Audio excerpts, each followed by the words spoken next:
Welcome to Easy Tutorials. In this video, we are going to see basics of structures. In C programming, you will be learning structures. Just we are going to refresh it for traveling smoothly in the data structure. So let's get started. Structures. So already you will be knowing about the basic data types like integer, float, character, etc. So you will be having the keywords int, float, char, etc.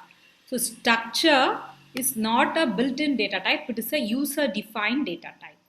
So it is actually collection of different data items or related data items of different data types. So the data items will be related to certain concept, and each data will be of different data type. So different data types data, you want to store that in a continuous memory location, means you can use structure. Best example is you look at your ID card. You will be having name, which is a character array. You'll be having age, that is an integer. The year which you are studying, first year or second year, third year, fourth year, this is also an integer. Blood group you may be having, that is a character array. So different data types of a related data. What is the related data? Students ID card detail. So student ID card details, though the data items related to that are grouped. So you want to group it and store it in continuous memory for your facility. For that you go for structure. So as integer we say int. In C programming, structure type we can denote it as struct, and you can define your own how that structure should be. How to define like that in the next slide will be seen. So structure is a heterogeneous, array is a homogeneous. Here since we are able to club different data types, structure is said to be heterogeneous. So how to define a structure? So I said right, ID card details. So for this itself we shall define a structure. So general format is you have to use the keyword struct followed by structure name, the name which you are giving for the structure. So any name you can give without violating the naming rules. So here this is optional. When it is optional like that, we'll see in the next slide. So inside this you can declare all the variables which belongs to the structure. You can have any different data types. Then after you're concluding, you have to use the closing brace followed by a semicolon. This is very important. So here is an example. I'm going to create a structure of employee. Struct, this is my own name. I'm giving employee. So employee, like that new structure I'm going to define. So in that I want integer empid. So empid, the name of the employee, that is character array I'm going to declare. Salary in floating point, address in character array, then department number and age in integers. So these are the contents which I'm going to store in employee. So structure of structure or components of structure we can say. So what are the present that? So the first the keyword struct is present. Then this is called name or tag. So tag of the structure is present. Then these are called structure elements. Then this is termination. So actually what you're defining here is like the left hand side. You are not giving any value. If you want to give value, you have to create structure variables. So in two ways you can create structure variable. One is struct name of the structure. So the name of the structure or tag of the structure is employee. Struct employee, the variables emp1, emp2. So emp1 will be having separate memory location for storing these data. Empid, name, salary, address, department number, age. Same way employee 2 will also have all these things. How many ever variables you are creating, that much structures will be created. So in two ways you can declare the structure. One is just now we saw struct, tag of the structure, variables separated by comma.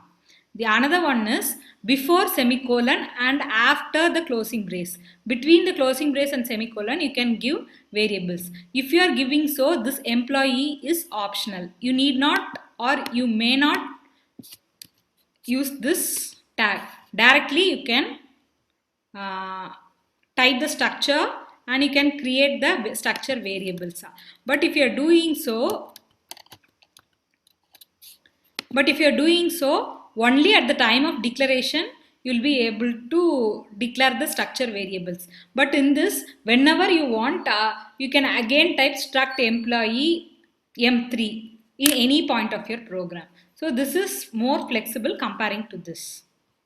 So it is said to be a poor programming practice. Since it is flexible, this is widely used.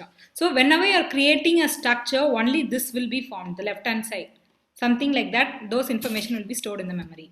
Whenever you are creating an variable, then only you will be able to have values for these. Always remember, these are structure elements and these are structure variables. So how it will be looking in the memory? So in the structure employee, I am having empid character name float salary. So empid, suppose it is integer, so 2 bytes. This is name, so 10 bytes it will be there. Then salary, it is 4 bytes. So continuously 2 bytes, 10 bytes and 4 bytes. Empid name salary. These are clubbed together and these are named emp1. So in the memory it will be stored like this. Then employee 2, that also will be stored in a continuous memory. Structure examples are. So student information as we saw now. Then student's grade, name, course, these are of character, lab, homework, exam, these are of integer. Anyway, you can create structure. Always remember at the end of the structure, it should be terminated with a semicolon. Next, we are going to see how to initialize the structure. We saw how to create structure elements and structure variables. Now we are going to give value to those. So there are many ways. The first way is I am initializing like this. Struct employee, you can give the employee variable is equal to, you can give all the values for structure. So ID is 1, name is Hemant and salary is 12,000. So likewise you can give. This is one way. Second way is using dot operator. So you will be giving struct employee E1 like that you have declared. So if you want to initialize E1 dot empid is equal to 1. E1 dot name is equal to Hemant. Always remember, if you are giving a character array, it should be enclosed in double quotes.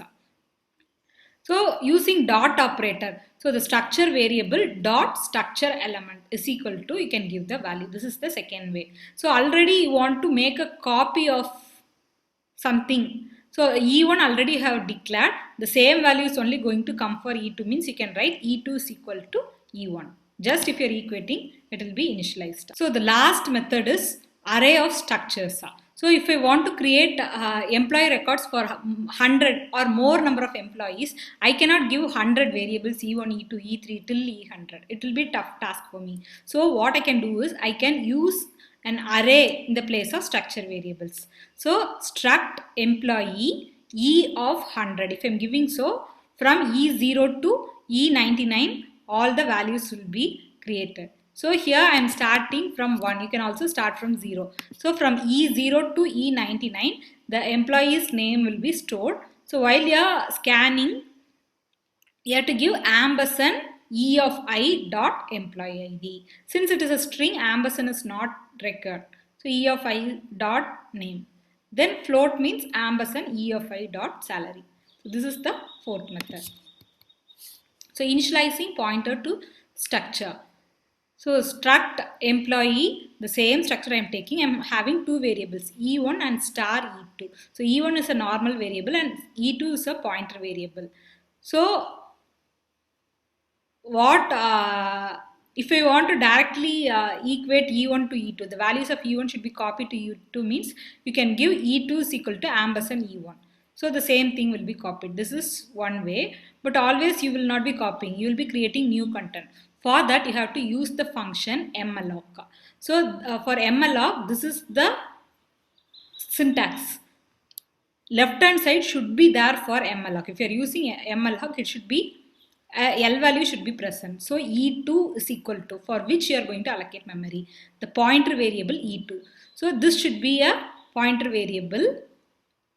So E2 is equal to struct employee. This is the data type. Malloc size of data type. So data type is struct employee. So struct employee malloc size of struct employee. So this is how you have to initialize the variable. So to access the structure variables, we have to use dot operators and arrow operator. Structure variable dot structure element. Arrow operator means structure variable arrow structure element. So in data structure, we'll be following only these things. So structure concept, why we are having a quick brush up is since we'll be using these structure variables and structure elements. That is the reason we had a quick come up. So here, if you want to print how to scan like that we saw in the previous slide, if you want to print the details of employees, printf I'm putting like that e1 dot empid if it is a normal variable, if it is a pointer variable e2 arrow empid, e2 arrow name, e2 arrow salary. So you have to put the structure variable arrow. So a hyphen and the greater than symbol makes this arrow structure element actually it is. So if you are doing so, you'll be able to access the structure variables. Uh, since it is a refreshing class, it may be looking somewhat quicker. If you want to have a detailed study on structures, you can visit our C programming data playlist. There you will be having slow and steady step-by-step explanations. Stay tuned to Easy Tutorials. We'll be having many data structures concept in the forthcoming lecture series. Thanks for watching.